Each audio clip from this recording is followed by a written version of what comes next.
Right, a very warm welcome to everybody joining us today on our webinar. I am Caroline Curry. I am the Chief Executive of Women's Enterprise Scotland and delighted to welcome you all today.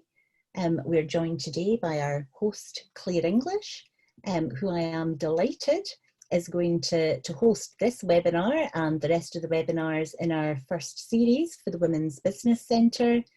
Before I do a short introduction to Clare, just a final reminder that we are recording the webinar, so if anybody doesn't want to be seen, please just switch your videos off now. And if anyone doesn't want to participate in a recorded video, then please just leave now. So it is my great pleasure to introduce Clare English, who will be our chair for this webinar today. Clare is a very experienced presenter who's undertaken a variety of roles ranging from politics and current affairs to health issues, culture, arts and food journalism. She covered Westminster politics during the transition from the Conservative to New Labour governments and has interviewed scores of senior politicians, peers and political commentators. She has also worked outside of the BBC and delivered a large project in the run-up to Glasgow's Commonwealth Games. Clare is a board member with Women's Enterprise Scotland, and we are absolutely delighted to have her here with us today to chair this webinar. So Clare, over to you. Thanks very much, Carrie. Hello, we're back in the Zoom room. Are you ready to rumble? A warm welcome. It's the second digital webinar hosted by the Women's Business Centre. I'm going to guide you through today's event. It's very relaxed. If you're joining us for the first time, it's great to have you here. And if you're joining us for the second time, that's even more wonderful. My name, as you know, is Clare English, and I'm so pleased that we have this digital armour platform born of Women's Enterprise Scotland to help you to make your own job in effect, to help create something that lasts and gives you satisfaction, possibly gives you a career. So what's this webinar going to be about? It's about what you need if you are at the earliest stages of starting a business or just thinking about it. We'd like to give you the best possible advice and a good heads up on what to do, what not to do, what to avoid, what to embrace. And as ever, we have a fantastic lineup to inspire you and tell you their own stories with no sugarcoating, complete with the blips, the setbacks, the warnings, to ensure that we can learn from even the most trying experiences. Now, this particular webinar today is concentrating on something that all we women know a good deal about in our daily lives, juggling caring commitments and being productive. Now, that's something we all know about, but it becomes a bit more challenging when you're trying to start a business. But we want you to take heart from this. It's doable. It does require some thought and support, and we all have different circumstances. So it's really fantastic to have that range of experiences reflected in our wonderful panel. We're going to crack on and meet them now. And let me introduce them one by one. Ashleigh McCulloch, Programme Manager of SCDI's Productivity Club Scotland. Hello, Ashleigh. Give us a wave. Hello, hello. Now, this project offers free support to businesses by providing a peer-to-peer network to exchange great ideas. It was developed in partnership with the Scottish Government, launching last year. It's a bit of a newbie on the scene. And it started out as a pilot project in response to a problem, low productivity growth nationally. It's great to have you with us, Ashleigh. We've also got Mel MacIntyre. Give us a wave, Mel, of Mel MacIntyre Coaching, another name in the firm's title. I'm loving that. Mel also happens to be a WES ambassador with a young child, but she's got a fascinating and challenging lifestyle, enviable, I guess, in many ways, maybe not, though she'll tell us it's tricky maybe. She lives 6 months of the year in Eriskay. Perhaps in that beautiful isolation, she's quite well equipped to getting on with things when she finds herself, wherever she finds herself geographically. She's got a bachelor's and a master's degree in anthropology. What a swat. Well done. It's lovely to have you with us. And finally, to Pheona Matovu, our co-founder of Radiant and Brighter Community Interest Group. Hello, Pheona. Give us a wave. You could write a book about this woman's life experiences. Right now, she's a very busy woman, a social entrepreneur with an award-winning social enterprise that's leading the way in developing a better understanding for ethnic diversity in Scotland. Pheona set up the business along with her husband Michael. I'm a bit disappointed, Pheona, because you took Michael's name off the screen credits thing at the bottom. We were enjoying that. Just goes to show how you have to juggle and borrow each other's laptops all the time. But for years, I think, Pheona, Michael, you've faced unemployment, and as a result of immigration controls, gaps in employment, guess what? They decided to set up their own business. So that's Pheona. Welcome to today's webinar. Before we kick off, let me tell you, please do talk about this session, what we're doing on social media. Use hashtag Women's Business Centre if you want to tweet about it and talk about it. Now, let's get cracking. It's over to Ashleigh, I think, to tell us about herself and her business. So Ashleigh, if you could get us started, that would be grand. I will do. First thing I want to do is talk about the meaning of productivity. I'm asked that on an almost daily basis, and coming from an organisation that looks at economic development across the country, I'm sorry, but it's actually a bit of a boring and a technical response, and that's really that it's a term used by economists to look at how healthy a nation is. So it's a calculation about how efficient your inputs are versus your outputs. But that's not what I'm going to talk about today. I am going to talk about what it actually means for the businesses and for you and I. And when we look at productivity, what we are looking at really is about working smarter, not working harder. So productivity is really important in that economist term. For over decades, really, there's been low growth, and what that means is that it affects our living standards. And if it had been better, then all of our wages would be thousands of pounds higher than what they are today. Plus, we would have more money for public services. So it's very important, and that's why you hear a lot of business support organisations talking about it. I feel there's quite a bit of pressure on me because I have productivity in my job title. And that doesn't actually mean that I'm the most productive person in the world. It just means that is really the area that I focus on when I'm working with businesses. The bad news is there's no magic potion to productivity.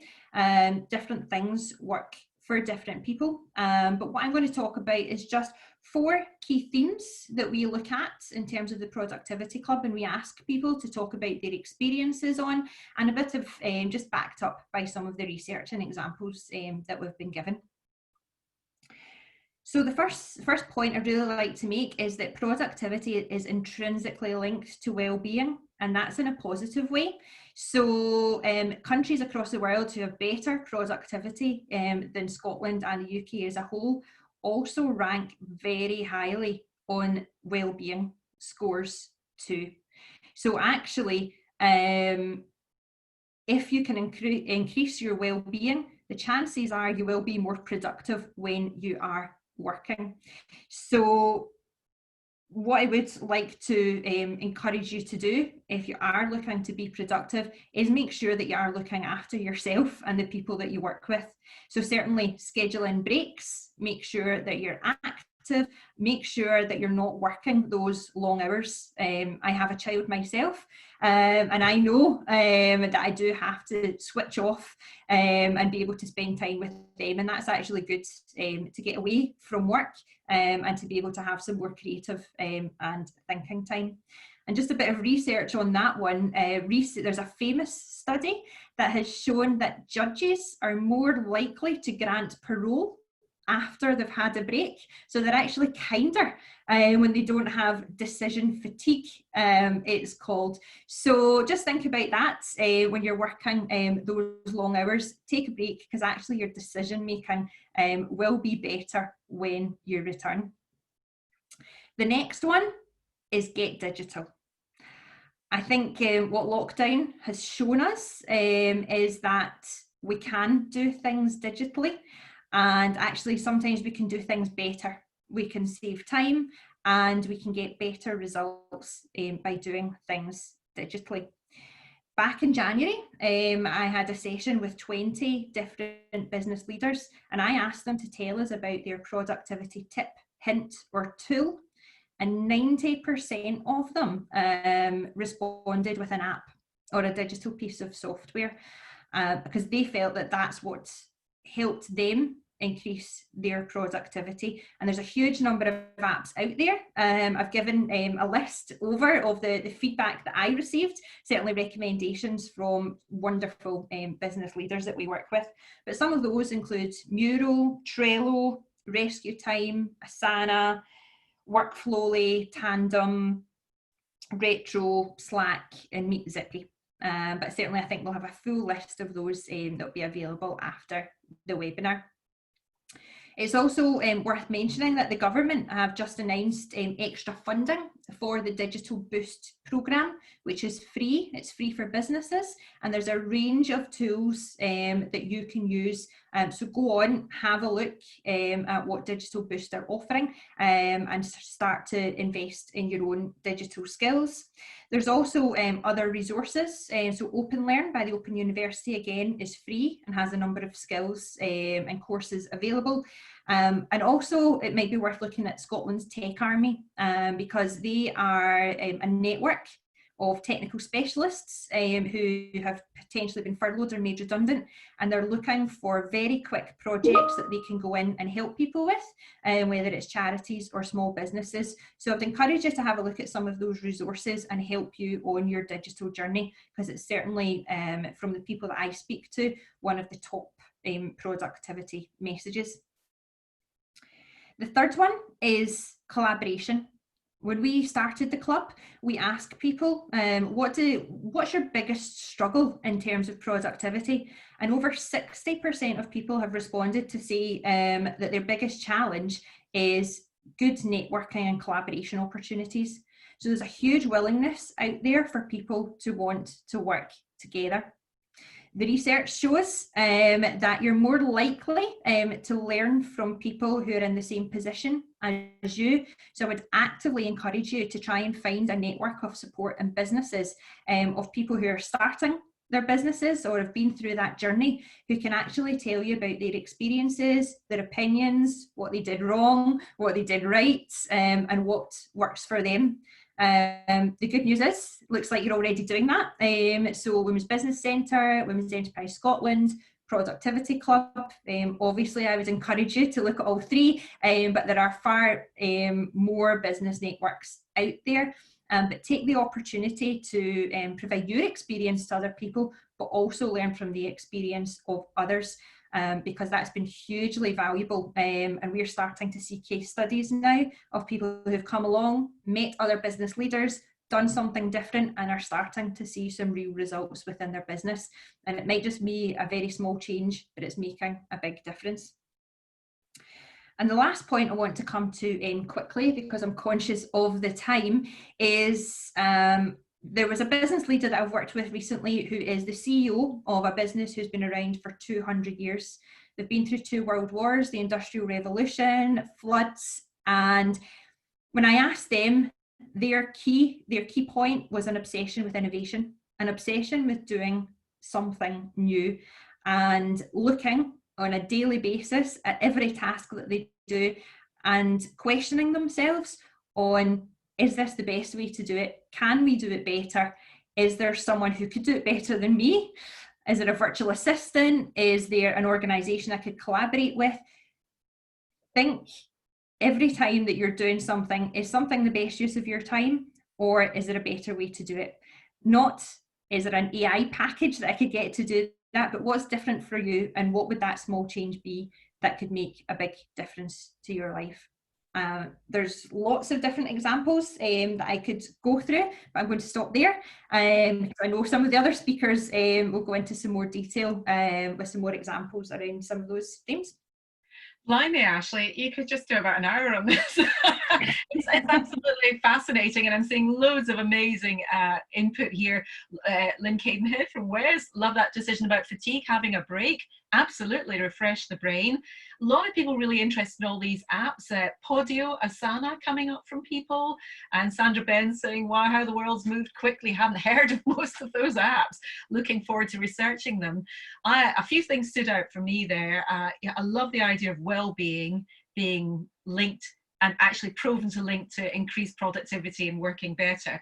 But the digital thing and the collaboration is great too, because funnily enough, Pheona and I were involved in a Zoom lesson for each other. We can teach each other these things basically, and we shouldn't be too proud to reach out, should we, Ashleigh, to say to people, I don't know how to do this. I can do you a skills swap, or else let me learn from you, and at some point in the future, we can trade off something. You can make these little pacts with people. It's really useful, isn't it, this kind of collaboration? And the digital world's the place to do it. And actually, COVID has been great. We've seen competitors collaborating and learning from each other. So there's a real willingness to do it. I don't think you'll ever get anyone saying no if you ask for help. Fantastic. And I love the point about everything, looking at it in a new, fresh way. You can never stop innovating and iterating, can you, Ashleigh, briefly? No, not at all. And it's about what's different for you.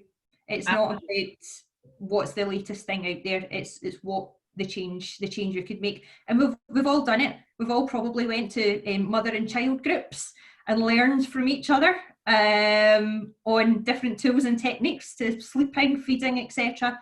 It's the same in the business world. You can learn from other people too. Hallelujah. Okay, many thanks for that for now, Ashleigh. We're going to go on to Mel MacIntyre now, and she's got her own coaching biz and writes a lot about a lot of things. Sit back with your coffee and absorb the wisdom of Mel. Mel, take it away. Thanks, Claire. Hi, everybody. So as Claire said, I'm Mel MacIntyre, and I am a coach and business mentor to women who really want to make a difference and change the world. And so I actually live in Eriskay all year round now, although we tend to like to go away for a month here and there throughout the year. It's a little island in the Outer Hebrides. We've got 140 people here, lots of wild ponies and sheep and some eagles that I often see out the window.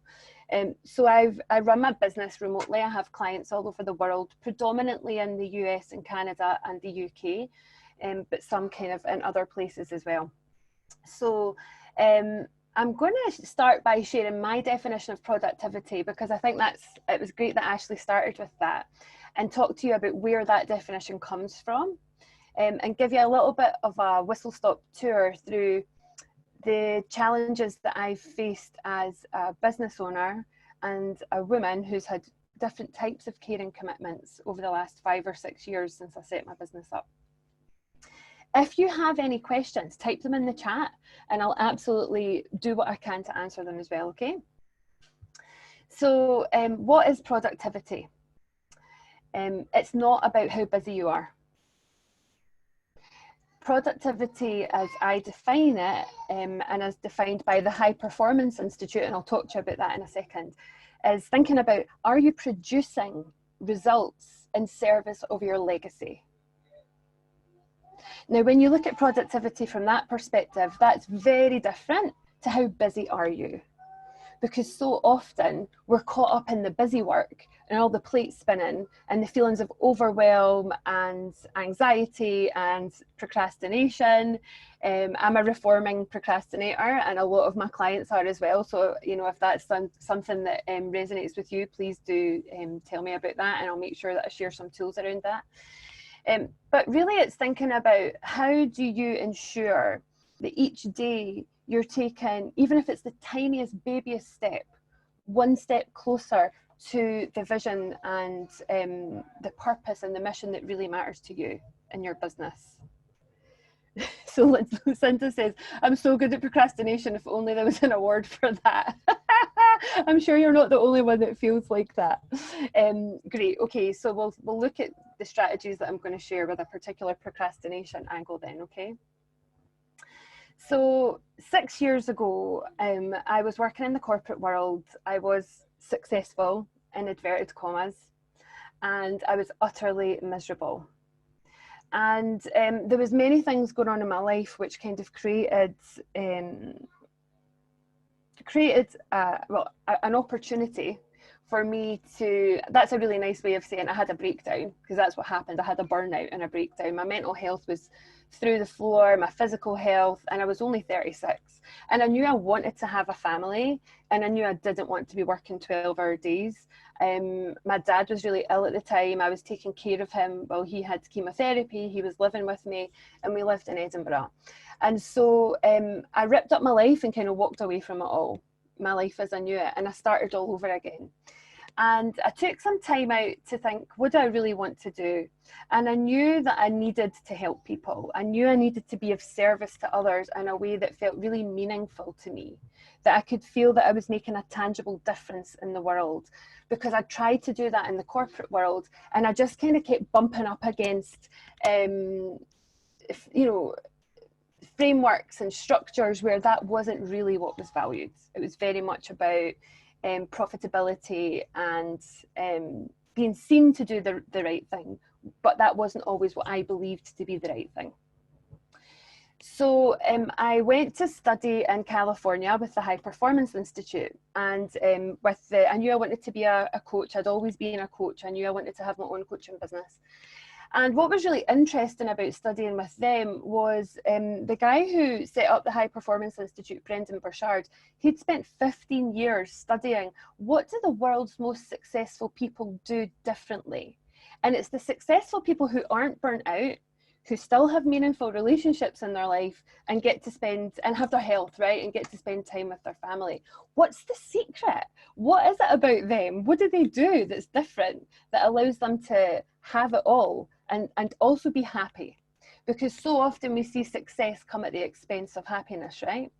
So I learned a lot from that. And every year I go to California and spend an immersive week restudying, becoming reaccredited as a coach. And so some of what I'm going to share with you today are specific research-based strategies from the High Performance Institute. So I'll dive in and start to share that, and I'll weave in some of my story at the same time. So 2 years into my business, I had just agreed to go and coach for Brendan's company as one of his coaches and take on 20 clients a week, plus my own coaching clients. And 2 weeks later, I found out I was pregnant. And this was just a year after my dad had passed away. 2 weeks after I signed up my first coaching client, my dad had a terminal diagnosis. So that was his third diagnosis. And so I've always had to juggle my own passion and mission and need to make a difference in the world with life, and find a way to do that, which didn't take me back to that place of depression, anxiety, and burnout. So here's something that is super important, and it's very, very simple. Every day, know what's the one thing today that I need to get done no matter what. What's that one thing? What's the one thing today that's going to make the difference? It could be the tiniest thing. It could be picking up the phone to somebody who you maybe met at a networking event, who there was just something about them that sparked a connection. Maybe that's the one thing. Maybe it's replying to an email. Maybe it is doing a post on Facebook, whatever's relevant for your business. Know what that one thing is. And then the next important thing is do that first. Do it before anything else. Do it before you check your emails. Do it before you go anywhere near social media. There's a really important kind of first hour of the day. And when we talked about decision fatigue, your brain likes to make decisions when it's freshest. So once you've had your sleep, I want you to think about your brain. It's almost like your battery being recharged through 8 hours sleep, if you can get 8 hours sleep. I know that's sometimes really tough with kids. But when your brain's freshly recharged, that's when it's most able to make decisions with ease. And that's when it likes to be used creatively. Okay, so it's about output, using your brain for output in that very early part of the day. What your brain doesn't respond well to is input, which is picking up your phone, going onto social media, checking your emails, and giving yourself to the world. So I want you to really think about that first part of the day. Save that for you and your business before you go and give it to anybody else. If you did those two things, you would completely revolutionize how easy it feels to be successful. So does that make sense? Any questions, put them in, okay? The third thing I want to mention is ask for help. If you're anything like me, you really like to do it all by yourself. I have learned recently, due to a failed vegetable patch, that I just can't cope with not being good at things. It's really hard for me to not be good at something. I'm being like super honest there, but I was reminded of that recently, how hard it is not to be good at something. And in the beginning, I tried to kind of carry it all, and and that was why I had my burnout. Ultimately, I was trying to be all things to all people and saving nothing for myself. And so ask for help, ask for what you need, claim your space. I absolutely could not run my business without the support of my partner. And at times we've made decisions as a family that he's going to put some of his priorities to the side to enable me to focus on what I need for my business. Now, I know not everybody has that option necessarily, but the essence of it is, don't feel like you need to go alone. So one of the things I do is run a Facebook community for business women and just women who can come together and say, look, here's some of the challenges we're facing, and here's some of the things we can do about it. And so there's so much help and support out there available for you. So access it, reach out for it. The fourth thing I want to talk about, again, is a productivity strategy. And that's about using what I call power blocks. So a power block is you dedicate a specific period of time, ideally no more than 50 minutes, for a specific outcome. And you minimize and turn off all distractions. So your phone's on airplane mode. I put my earphones in because I've not had any childcare. My son's now 2.5, and I've built my business and actually had the most successful business during COVID ever, most successful period ever, with him around, by applying some of these strategies. So the earphones go in. I know when I'm at my most productive. It's early in the morning. I have chosen to leave him crying for mum and let dad go to enable me to do my best work between 6 and 7 a.m. Now, has that felt hard? Absolutely. Do I feel at peace with it? 100%. Because I am such a present mother. I work about 20 to 30 hours a week, and I understand the consequences of my decisions, so I don't feel guilty about it. And that's important, because as mothers, we really love to hit ourselves with that guilt stick. So I was working with a client who's got a brain injury. She can only manage 20 minutes as a power block. Maybe at nap time, if your kids are still napping, then absolutely capitalize on that. Like, what can you do in nap time? And sometimes it might be if you've not had a lot of sleep, you nap during nap time. I'm a big meditator, so when I had a lot of clients, when I had those 20 clients a week and I was pregnant, I would literally meditate for at least 5 minutes between every client, so I could clear the decks, get fully present, and show up and serve. So these strategies are not complicated ones, but nothing will change if you don't apply them. And when you start to apply them consistently, you will really very quickly start to see a massive increase in your ability to produce results in service of your legacy, because that's what productivity is all about. I've got no idea where we're at on time, Claire, so I'm just going to hand back to you. Well, I think that was another hit it out of the park performance. A load of stuff to take on board. I'm laughing because of all the comments about people picking up their phones. First thing, I'm doing that without my glasses on and sending really inappropriate replies to everybody, panicking about, oh, must get on top of this. don't do that. Love the idea of the power blocks. And the mum guilt thing's really important as well, isn't it? Because we haven't sort of really mentioned that dynamic yet, that if you have a family, can you be a businesswoman? Yes, of course you can, but you've got to just cut yourself some slack, basically, yeah? Yeah, absolutely. And prioritize. And the other thing I would say is do things to completion where possible, because the more loose ends you have, that's what causes a lot of the procrastination. So make decisions, be willing to get it wrong, move more quickly with what's going on in your business, because hesitating, waiting creates stagnation in your business, and that's never good for business. So there's a free resource. I've got a mini course called Create Unshakable Self-Belief. We'll send that free resource out, and it's really there to help you have confidence to fail.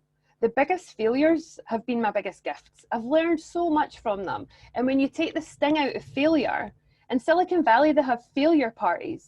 It's like fail forward, fail fast. Just get on and do it. Did it work? No. Okay, we've learned. On to the next thing. Because we really don't like failure. We have all this shame attached to it.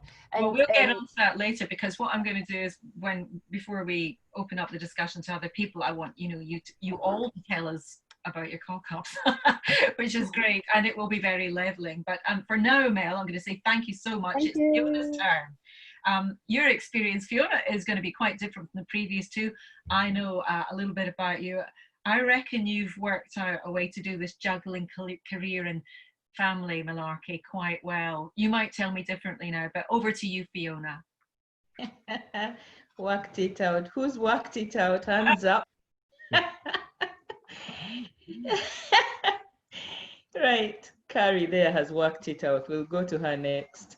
Thank you very much, Claire, and thank you to everybody. And I'm delighted to be here, and I've learned so much. I've written down so much as well, because I do procrastinate as well. I don't want to say that, but there I am.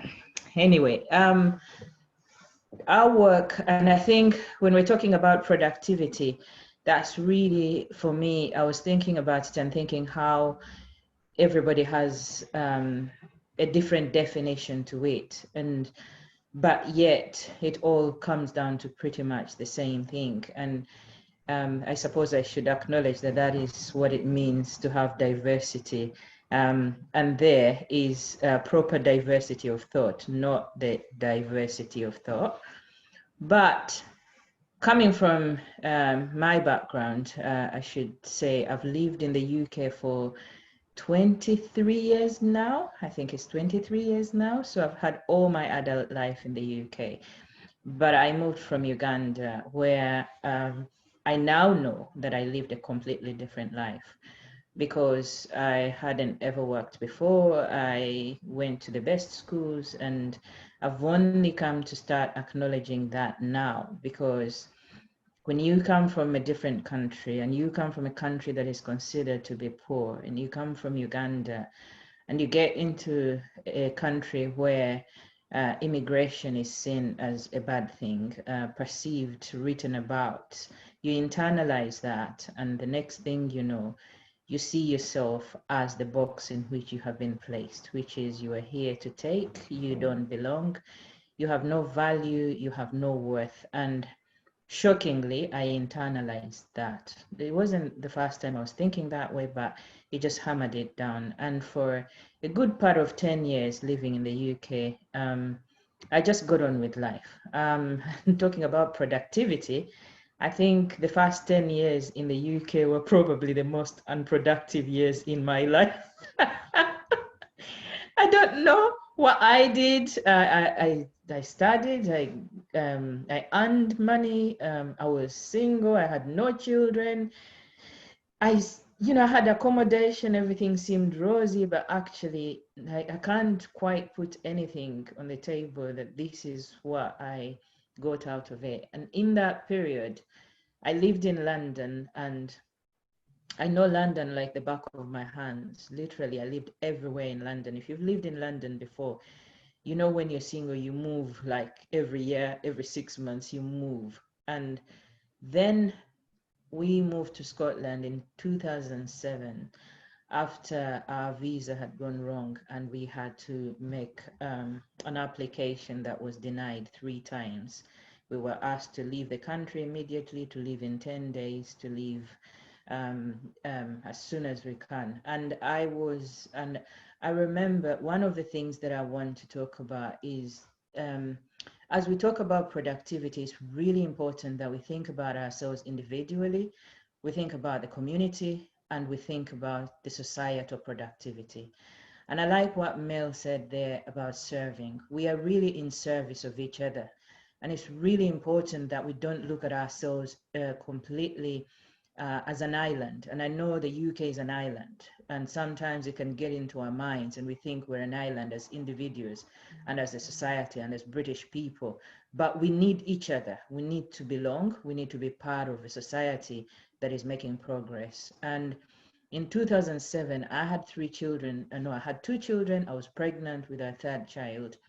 And I was expecting that somehow in this land of milk and honey, I was getting somewhere, and I wasn't, because the immigration had decided that I wasn't worth it.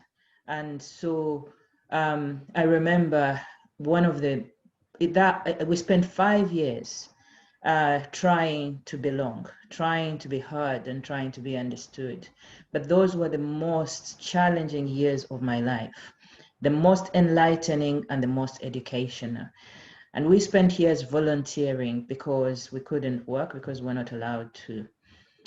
I was pregnant with a 3rd child, and I didn't see a doctor for it until I was 7 months pregnant, because I wasn't allowed to, because this immigration somehow determined my value. Well, 2012, we got our paperwork, we were allowed to work, and we set up Radiant and Brighter. We do 3-4 things really in Radiant and Brighter. We supported people to integrate, just knowing information. We supported them into finding employment, and we supported them to do business startup. Our ethos and our mantra is really education, inspiration, and changing perceptions. Because we then realized from those 5 years that many, many people like us could not work and were not accepted and were not valued. And so we decided that we would support people, but we quickly realized that wasn't working the way we thought it could. People were not getting into work. And so we started working with organizations supporting diversity of ethnicity work, looking at racism, anti-racism, understanding ethnicity, understanding what it means to have diversity of ethnicity in the workplace and the value that that brings. And so many things came out of that, but I'll just quickly, because I'm cautious of the time. I remember we worked with Marks and Spencer's in 2018, I think it was. Yeah, and we did a project that then supported people into employment, but provided training support specifically to Marks and Spencer's senior staff members, and allowing for them to understand diversity. And through that, we're able to put through 90 people into employment. Why do I mention that? Because those people were only able to work because somebody saw their value and understood that it would increase their productivity as an organization. And I think this is, for me, where it starts, in our minds, in our heads, in our thought process, because where every organization has diversity and inclusion agenda, everybody has a policy on diversity of ethnicity, diversity, equality. We have the race equality framework in Scotland. The rhetoric in Scotland is superb. It just makes you think, I better live in Scotland, there's nowhere else to be. But when you are in that space, looking for work and trying to create something from nothing and share your knowledge and expertise, you are actually told, hang on a minute, that degree you have from Uganda does not count for anything because we don't understand it. Doesn't matter that it comes from the same English process. It doesn't matter that it comes for, it's the same value we get as the universities here. In fact, I can do my degree in Uganda and come and do a master's here or a PhD. But once it gets into work, we don't understand it. We don't know what you're talking about. And so for me, we need to start thinking, and I have had to change my thought process and my mindset to realize, and I'm still on that journey and I'm still changing, But during the COVID situation, when everybody is speaking about the pandemic and being stuck, I had already been in that situation where I had been stuck before. But I don't underestimate the situation that we're in, but I suggest that this should make us think, and should make us think about how we relate to others. One of the things that came out of COVID is that communities and organizations started to collaborate quite strongly, to the extent that communities were leading the way in coming out of COVID. And I think we need to build on that. It is not the structures, the systems, the policies that make the change. It is us as human beings engaging with one another in a meaningful way, a purposeful way, an intentional way that says we can do something together and I will work with you. Claire spoke about the shared learning piece of work, the shared learning space we had in learning and teaching each other about Zoom. None of us was the expert, but we had our own little understanding of what it was. And that's what it's about. That I can bring my expertise, you bring yours. I can bring my knowledge, you bring yours.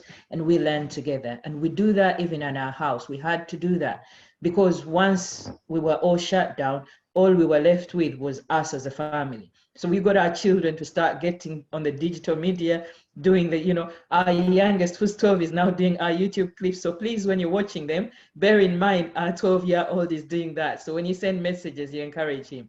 But that for us, the asset-based approach is really, really important. And so I hope that as we go forward, we're looking at what we've learned from this and how we take it forward. We've had to digitalize as an organization. We thought we'd do that in 12 months. We were catapulted into doing it right immediately. And so our training on workforce diversification, on culture, understanding, ethnicity, and cautious bias has now gone online. So we've had to do that and we had to embrace the change. After all, it's the one constant we all have.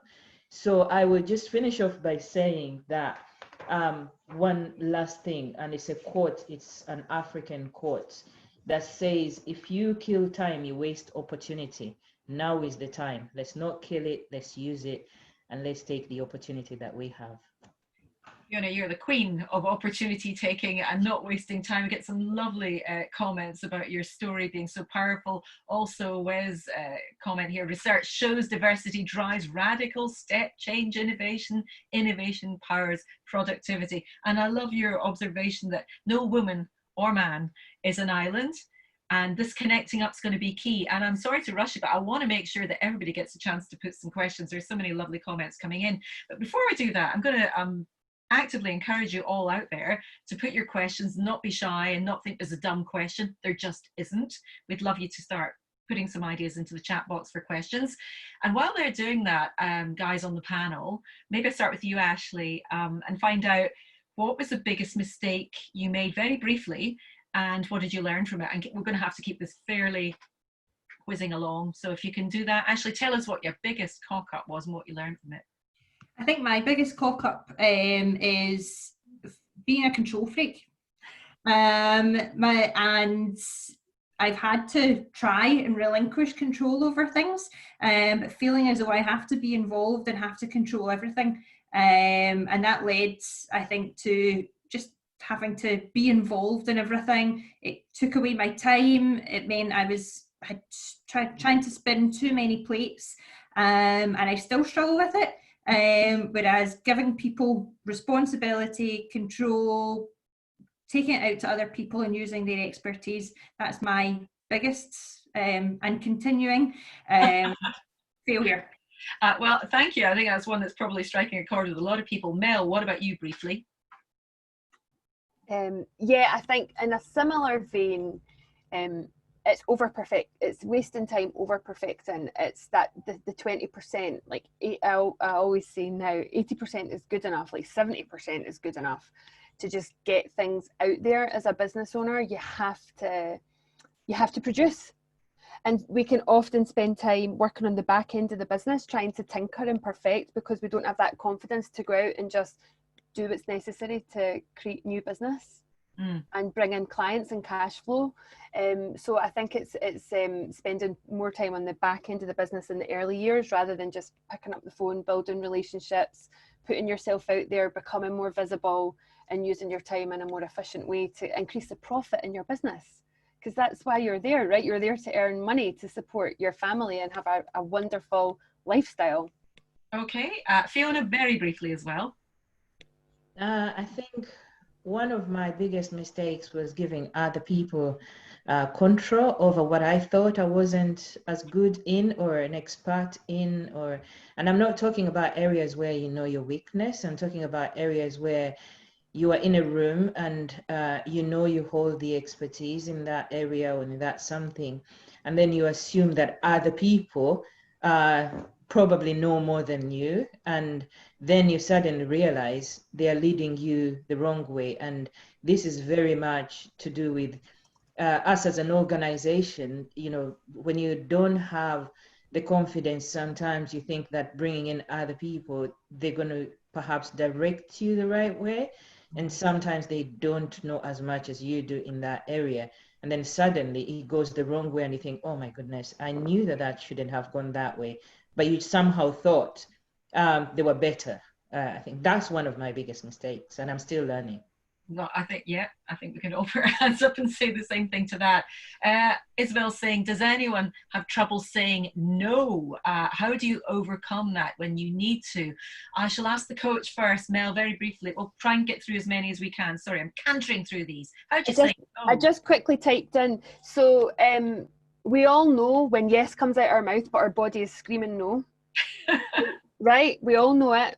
And that leads to real issues, because it leads to resentment, it leads to overthinking, it leads to your inner critic, and all of those things just snowball. So you have to learn to listen to yourself, your instincts, your physical responses, tune into that stuff, and you have to do it scared, right? It does feel scary and it gets easier. So it's like you're building a new muscle. You are literally training a new muscle of not being a people pleaser when it comes to your business.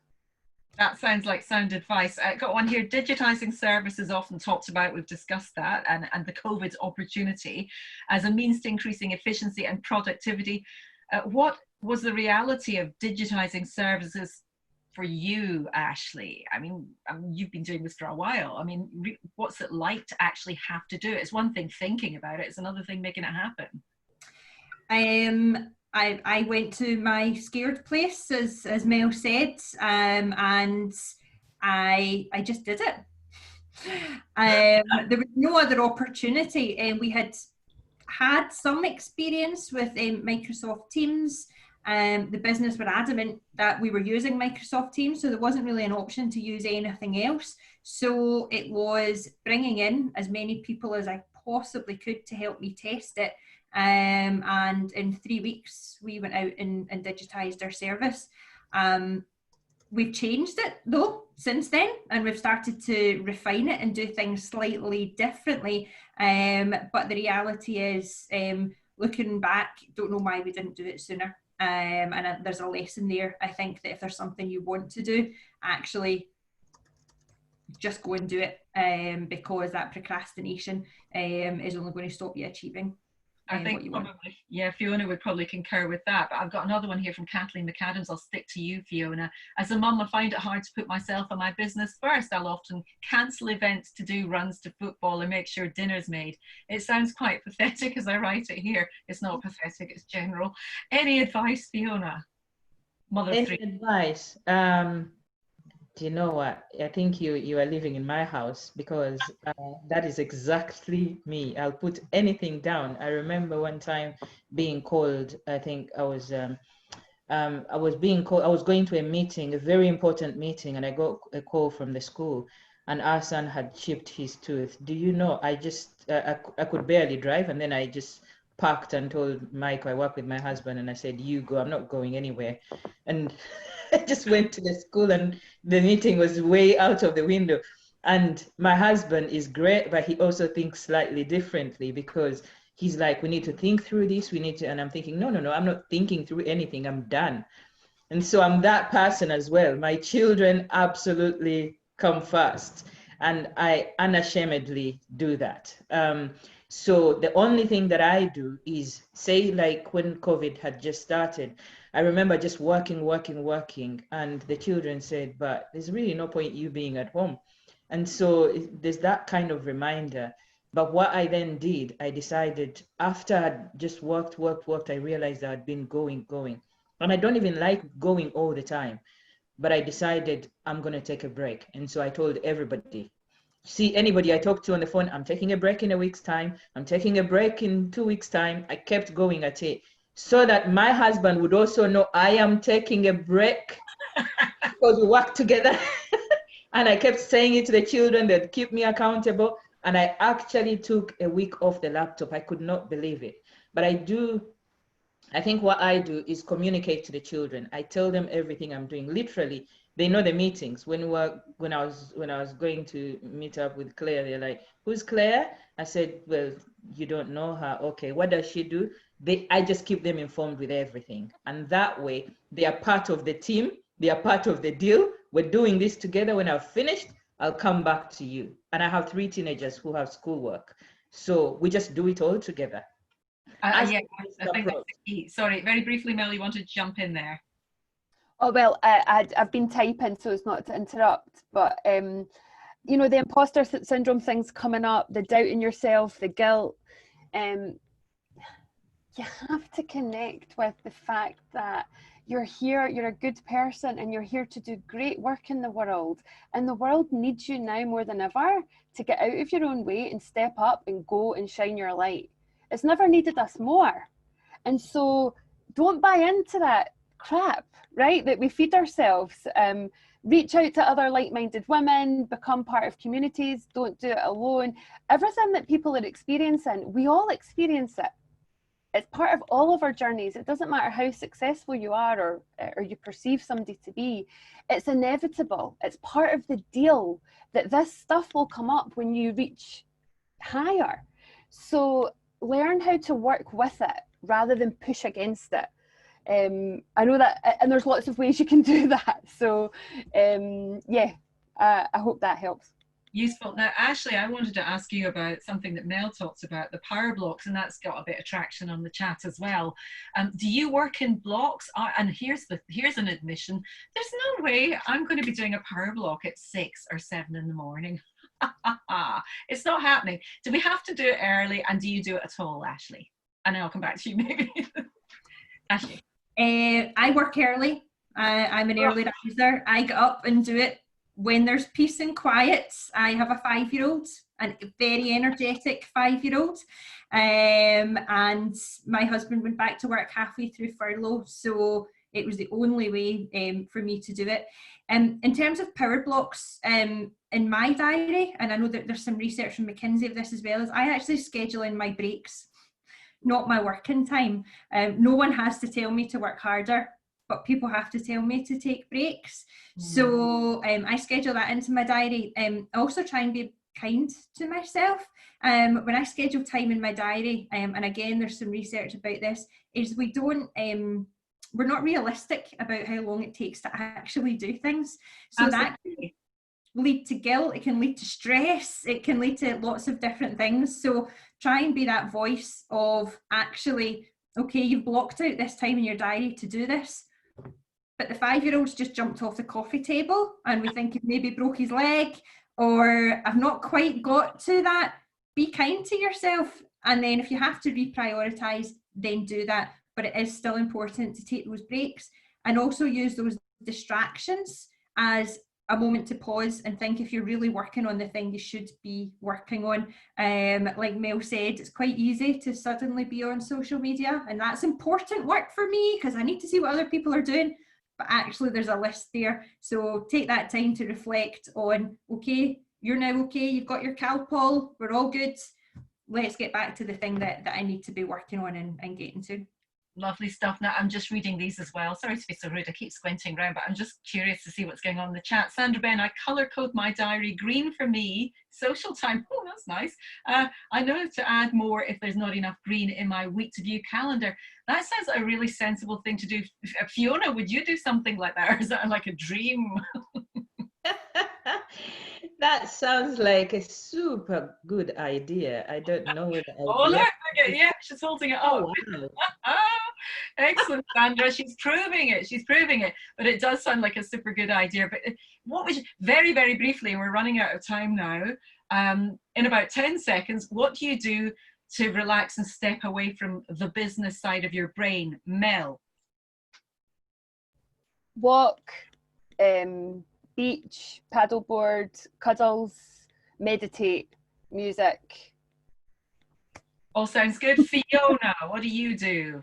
Sounds boring, but I read. I love reading people's stories. I just read and then I sit and have a conversation with the children. We like story time and they're teenagers. We just talk. Excellent. And Ashleigh?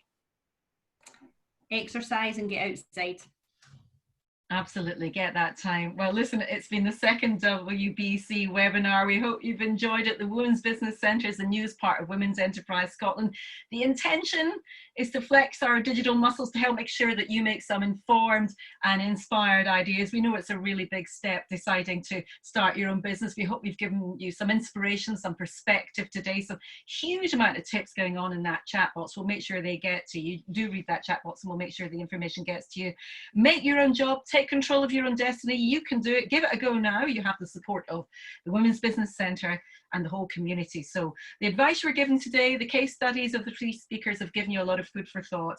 The WBC room is going to be open for business again soon. Next scheduled webinar, Thursday, the 3rd of September. I'm just checking with you, Carrie. Can you nod? Yes, 11 a.m. The topic is the reality of funding your business. That's a biggie. Get in and book your place fast. Lots of information to absorb. If you're inspired to take your business ambitions, head for the website womensbusinesscentre.com. Don't forget, you can follow us on Twitter at Women's Biz Centre CTR. Or you can facebook.com.